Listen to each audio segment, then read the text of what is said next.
अस्सलाम वालेकुम जी। अच्छा, आज की वीडियो में हम देख रहे हैं जी कि जो विथहोल्डिंग है, payment for goods, services and contracts, तो इसको किस तरह डील किया जाए? देखें इनकम टैक्स ऑर्डिनेंस 2001 में सबसे जो इम्पोर्टेंट सेक्शन है, वो सेक्शन है जी 153।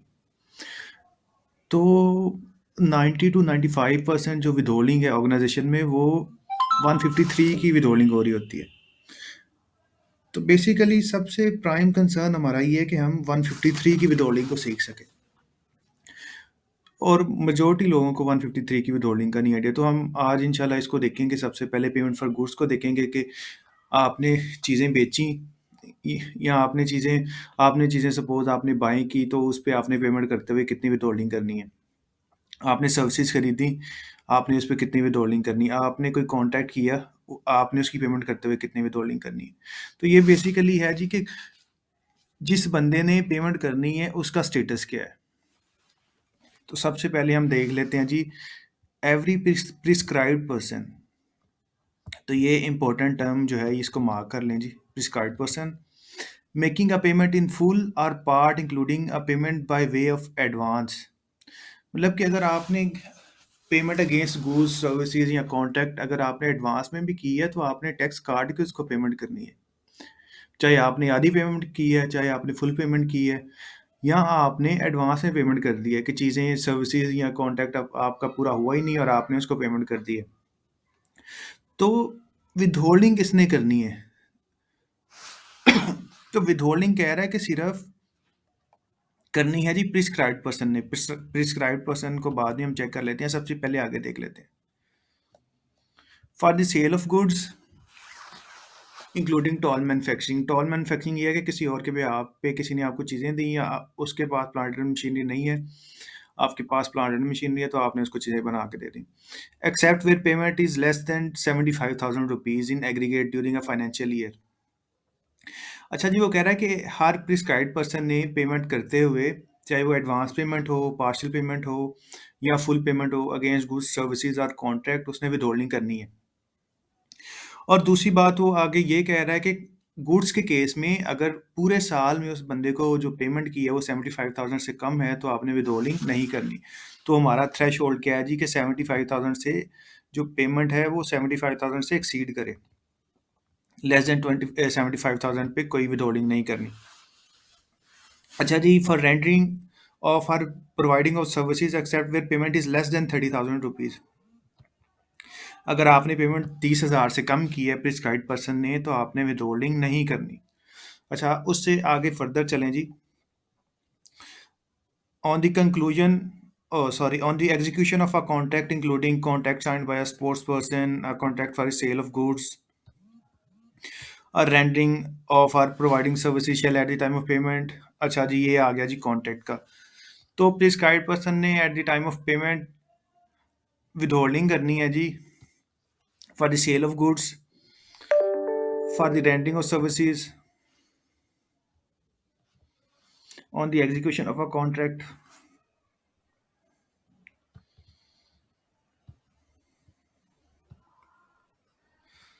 अच्छा जी, अब आगे चलते हैं। अब दूसरी बात हमने क्या देखनी है, हमने देखना है जी कि प्रिस्क्राइब्ड पर्सन।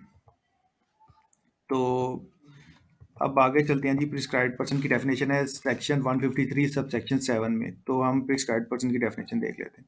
अच्छा, प्रिस्क्राइब्ड पर्सन कौन है? प्रिस्क्राइब्ड पर्सन वो है जिस पे विथहोल्डिंग पेमेंट करते हुए विथहोल्डिंग करना लाजमी है। अच्छा जी, प्रिस्क्राइब्ड पर्सन में फेडरल गवर्नमेंट है, कंपनी है, एओपी है, कॉन्स्टिट्यूटेड बाय अंडर लॉ है, नॉन प्रॉफिट ऑर्गेनाइजेशन है, फॉरेन कॉन्ट्रैक्टर है, कंसोर्शियम है, एक्सपोर्ट हाउस है। अच्छा जी, एसोसिएशन ऑफ पर्सन कोई एओपी जिसका टर्नओवर जो है 100 मिलियन से ज़्यादा हो, यानी 10 करोड़ से ज़्यादा हो किसी भी पिछले सालों में। ऐसा इंडिविजुअल जिसका टर्नओवर 100 मिलियन से ज़्यादा हो किसी भी साल में, 100 मिलियन हो या इससे ज़्यादा हो किसी भी पिछले साल में। ऐसा पर्सन जो सेल्स टैक्स में रजिस्टर्ड है और उसका टर्नओवर 100 मिलियन या उससे ज़्यादा हो किसी भी पिछले साल में। अच्छा जी, person drive income from the business of construction and sale of residential commercial और अदर बिल्डिंग। ऐसा पर्सन जैसे जिसको आप कह सकते हैं कि बिल्डर जो बिल्डिंग बना के सेल कर रहा हो, कमर्शियल हो, रेजिडेंशियल हो, उससे उससे उसको इनकम आ रही हो, बनाता हो बिल्डिंग्स और सेल कर रहा हो। A person driving income from the business or development sale of residential commercial or other plots, ऐसा बंदा जो जी रेजिडेंशियल कमर्शियल और बिजनेस प्लॉट जो है वो डेवलप करके सेल कर रहा हो। तो ये बेसिकली थी प्रिस्क्राइब्ड पर्सन की डेफिनेशन। प्रिस्क्राइब्ड पर्सन में मोटे मोटे कौन आ जाते हैं? ऐसा इंडिविजुअल जिसकी सेल 100 मिलियन या उससे ज़्यादा हो, जिसका साल का टर्नओवर 100 मिलियन या उससे ज़्यादा हो। ऐसी एओपी जिसका टर्नओवर साल से 100 मिलियन या उससे ज़्यादा हो। Private company withholding agent है, गवर्नमेंट है, और AOP constituted under law, non profit organisation. तो ये बेसिकली मोटे मोटे विद होल्डिंग एजेंट्स हैं जिन्होंने जिन्होंने पेमेंट करते हुए टैक्स की विद होल्डिंग करनी है। और टैक्स की विद होल्डिंग का थ्रेश होल्ड आपके सामने ही है कि अगर गुड्स के केस में 75,000 थ्रेश होल्ड है, सर्विसेज के केस में 30,000 थ्रेश होल्ड है, और कॉन्ट्रैक्ट्स के केस में कोई थ्रेश होल्ड नहीं है इसका। अच्छा, चलें अब आगे चलते हैं। अच्छा, अब इसमें अब दूसरी बात मैं आपको और भी दिखा देता हूँ। अच्छा, जो टैक्स कटा है वो किस हेड में जाएगा? वो नॉर्मल टैक्स रजीम है, वो मिनिमम टैक्स रजीम है? अच्छा, उसको ज़रा देख लेते हैं। अच्छा जी, वो कहता है जी tax deductible under subsection 1 and subsection 2 on the income of a resident person shall be minimum tax. अच्छा जी, सबसेक्शन 1 जो है वो जी प्रोविजन ऑफ गुड्स है, रेंडिंग ऑफ सर्विसेज है, और एग्जीक्यूशन ऑफ कॉन्ट्रैक्ट। वो कहता है कि जो इनके तहत टैक्स कटा है, जो प्रिस्क्राइब्ड पर्सन ने टैक्स काटा है, वो मिनिमम टैक्स है। अच्छा, आगे वो एक्सक्लूजन्स भी बता रहा है। Provided that tax deducted under clause A of subsection 1। अच्छा, क्लॉज ए ऑफ सबसेक्शन 1 जो है वो पेमेंट फॉर गुड्स और सर्विसेज है। वो कहता है वो मिनिमम टैक्स नहीं होगा where payment are received on sale और supply of goods by a company being a manufacturer. अगर कंपनी ने being a manufacturer payment receive की है तो वो नॉर्मल टैक्स रजीम में चला जाएगा। Public company listed on the stock exchange, और public company listed on the stock exchange अगर उसने पेमेंट रिसीव की है तो वो भी एनटीआर में चला जाएगा। यानी कि वो मिनिमम टैक्स नहीं होगा, उसका टैक्स एडजस्टेबल हो जाएगा। अच्छा जी, tax deducted under clause C. अच्छा, क्लॉज सी है जी एग्जीक्यूशन ऑफ कॉन्ट्रैक्ट पे, और subsection 1 shall be adjustable if payment are received by a public company. अगर किसी पब्लिक कंपनी ने जो स्टॉक एक्सचेंज पे लिस्टेड है और उसने एग्जीक्यूशन ऑफ कॉन्ट्रैक्ट के अगेंस्ट पेमेंट रिसीव की है तो उसका टैक्स डिडक्टेड भी जो है वो एडजस्टेबल हो जाएगा। तो अब यहाँ बात आ जाती है कि हर दफ़ा आप प्रिस्क्राइब्ड पर्सन को सेल तो नहीं ना करेंगे, अदर देन प्रिस्क्राइब्ड पर्सन को भी सेल होगी ना। ये सेक्शन तो कह रहा है कि अगर प्रिस्क्राइब्ड पर्सन को सेल की है आपने तो वो उस वजह से वो मिनिमम टैक्स में जाएगा। तो चलें आए इसको ज़रा मैंने समराइज़ किया हुआ है, इसको देख लेते हैं। अच्छा जी, sale of goods. Sale of goods under section 153। तो सेल ऑफ गुड्स में आपको पता है कि आप एज ए मैन्युफैक्चरर सेल भी कर सकते हैं, आप एज ए ट्रेडर सेल भी कर सकते हैं। तो सबसे पहले मैन्युफैक्चरर को देख लेते हैं। अगर तो मैन्युफैक्चरर इंडिविजुअल और एओपी है तो जो और इंडिविजुअल और एओपी जो है वो प्रिस्क्राइब्ड पर्सन है।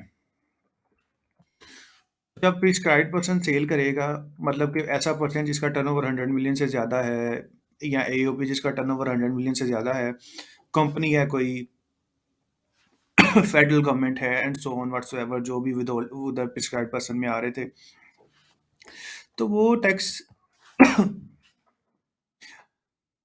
चला जाएगा जनाब मिनिमम टैक्स रजीम में।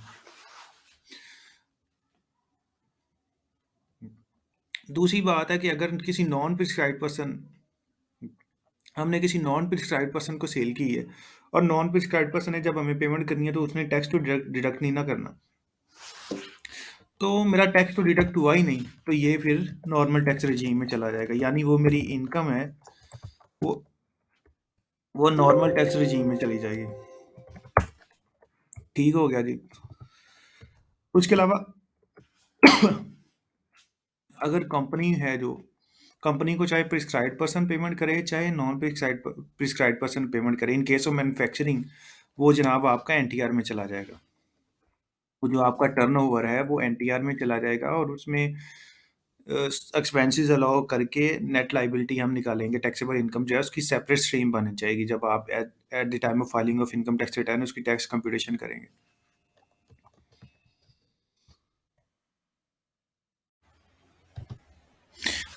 अच्छा, हम इसमें देख रहे थे जी कि इंडिविजुअल एंड एओपी ने अगर किसी को सेल किया तो प्रिस्क्राइब्ड पर्सन ने पेमेंट करते हुए जो टैक्स काटा है वो, चाहे वो इंडिविजुअल और एओपी मैन्युफैक्चरर है, वो मिनिमम टैक्स रेजीम में चला जाएगा। और अगर इंडिविजुअल और एओपी को किसी नॉन प्रिस्क्राइब्ड पर्सन ने पेमेंट की है तो वो एनटीआर में चला जाएगा। लेकिन कंपनी ने चाहे अगर वो प्रिस्क्राइब्ड पर्सन को सेल की है, नॉन प्रिस्क्राइब्ड पर्सन को सेल की है, जब प्रिस्क्राइब्ड पर्सन उसको पेमेंट करेगा या नॉन प्रिस्क्राइब्ड पर्सन उसको पेमेंट करेगा तो वो जो उसकी इनकम है वो नॉर्मल टैक्स रेजीम में ही रहेगी।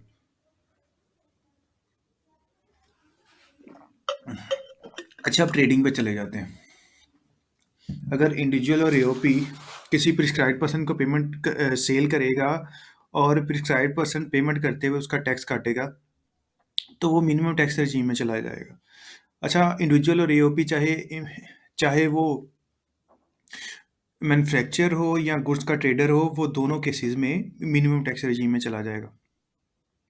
In case of prescribed person, अगर अगर इंडिविजुअल और एओपी जो है उसने नॉन प्रिस्क्राइब्ड पर्सन को सेल की है तो नॉन प्रिस्क्राइब्ड पर्सन ने पेमेंट करते हुए टैक्स की विथहोल्डिंग नहीं करनी है, क्योंकि वो तो रजिस्टर्ड ही नहीं है। और सॉरी, वो तो लाइबल टू बी विथहोल्डिंग एजेंट नहीं है, वो तो विथहोल्डिंग एजेंट है ही नहीं, तो वो क्यों टैक्स की डिडक्शन करेगा। तो इस केस में आपकी जो इनकम है वो नॉर्मल टैक्स रेजीम में चली जाएगी, यानी कि जो टैक्स डिडक्ट हुआ होगा वो एनटीआर में चला जाएगा, वो एडजस्टेबल होगा।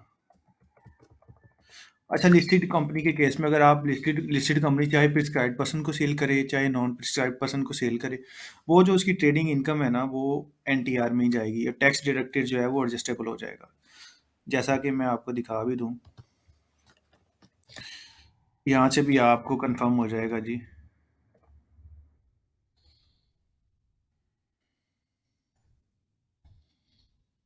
जी, वो बता रहा है कि टैक्स डिडक्शन डिडक्टेड जो है वो मिनिमम होगा अदर देन डैट, ठीक है। तो मैं भी आपको यही कह रहा हूँ कि जब वो प्रिस्क्राइब पर्सन आपको पेमेंट करेगा कंपनी को, कंपनी जो मैन्युफैक्चर है वो एनटीआर में चली जाएगी, जो टैक्स डिडक्ट होगा वो एडजस्टेबल होगा। और ट्रेडिंग के केस में इंडिविजुअल एंड एओपी जो है, अगर उसको प्रिस्क्राइब पर्सन पेमेंट करेगा टैक्स विद होल्ड होगा, वो जो टैक्स है ना वो मिनिमम टैक्स रेजीम में चला जाएगा।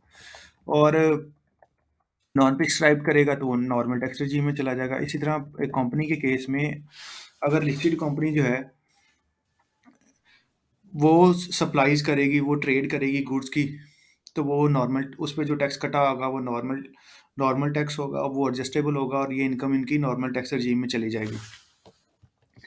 सिमिलरली जो प्राइवेट कंपनी है, चाहे वो अगर वो प्रिस्क्राइब को सेल कर रही है, prescribe person at the time of payment tax with hold करेगा, वो टैक्स चला जाएगा जी मिनिमम टैक्स रेजीम में। तो मिनिमम टैक्स आपको पता है वो आपका वो पे हो ही जाना है, उससे अबव लाइबिलिटी बन सकती है eight the time of computation, उससे कम नहीं हो सकती। और अगर कंपनी ट्रेडिंग कंपनी जो है नॉन प्रिस्क्राइब पर्सन को सेल कर रही है तो वो जो उसकी इनकम है ना वो एनटीआर में चली जाएगी। तो ये नॉर्मल टैक्स, एडजस्टेबल टैक्स है, इसको नॉर्मल टैक्स रेजीम भी कहते हैं। तो ये इसमें से जो है ना ये डिफरेंशियल आप देख लीजिएगा, ठीक है। तो ये था हमारा जी सेल ऑफ गुड्स। अच्छा, इसके बाद हम चलेंगे जी सेल ऑफ सर्विसेज पे। तो काइंडली इसको देखिएगा, इस पे गौर कीजिएगा, कोई चीज़ पूछनी हुई तो मुझे आप व्हाट्सएप कर सकते हैं।